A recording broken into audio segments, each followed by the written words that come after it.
I honestly can't believe this.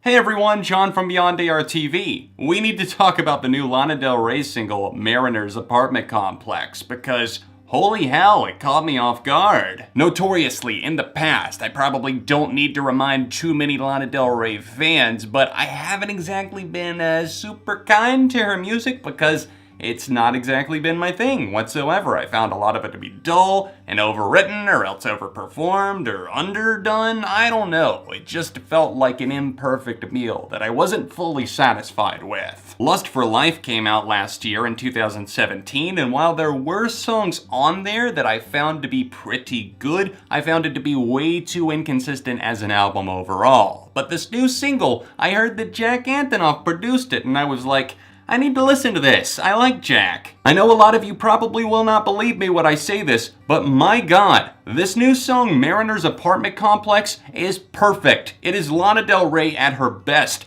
And despite what I've said in the past, I've always kind of been subconsciously rooting for her because I like the aesthetic. I like the, oh, it's a cool girl and maybe a throwback retro environment that's looking at things while she's sipping a glass of wine and talking, just whether it be positively, negatively, sadness, or happiness. It's everything. And I haven't exactly enjoyed a ton of songs, but a song like Mariner's Apartment Complex is literally tying together all of the best elements that I love about Lana. There's something so soothing in the minimalism with this track. It literally feels like I'm out to sea, and obviously Mariner has its sea ties right there in the title, and it's talking about the Mariner's Apartment Complex. She recalls an incident that she had with a guy, and they were going home, and he put his hand on her shoulder and said, you know, I think that we're a lot alike because we're both so fucked up and sad. And she's like, actually, I'm good. I'm actually not that sad. I'm doing quite well these days. And this song, as a result of that, was written as her being a beacon of light in a relationship, showing her as being the strong guiding one. And I do like that perspective.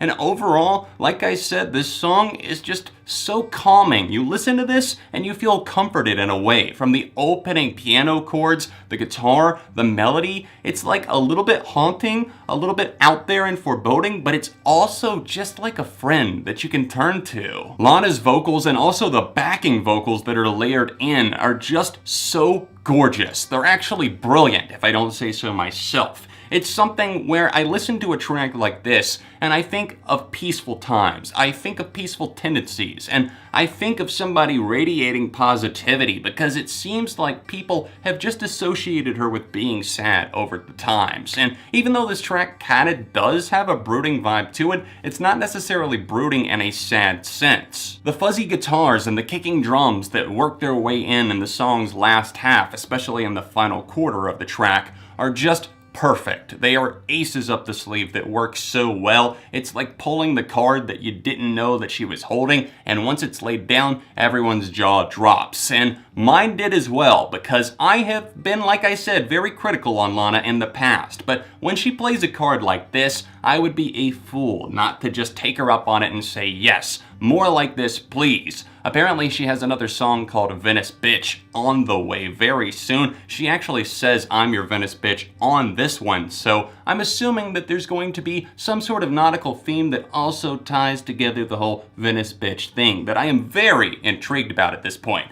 In fact, it is the most I have liked a Lana song since Blue Jeans, and that was 6 years ago in 2012. I cannot give this song enough praise. Please go check out Mariner's Apartment Complex if you haven't heard it already. There will be a link to stream it in the description down below. If you notoriously haven't been into her in the past, I would still say please go into this one with an open mind, open ears, and actually take it in, because I feel like this is such a beautiful song in terms of the penmanship, the lyrics, the way that Lana sings, and just the haunting but also serene vibe. It all comes together in a perfect song. And yes, I am rating this a 5 out of 5. I cannot believe it, but it's honestly one of my favorite tracks of the year. What did you think? Let me know in the comments section down below. Do you see why we had to talk about this? I couldn't believe it either. If you'd like to catch my review of Lust for Life by Lana Del Rey, then tap right over here at this card. If you would like to see another recent song review I did, then tap right over here. Or you can connect with me on social media at any of these links you see here, found in the description down below. Support me on Patreon at this annotation in the corner, and other than that, I'll see you soon for more right here on Beyond ARTV.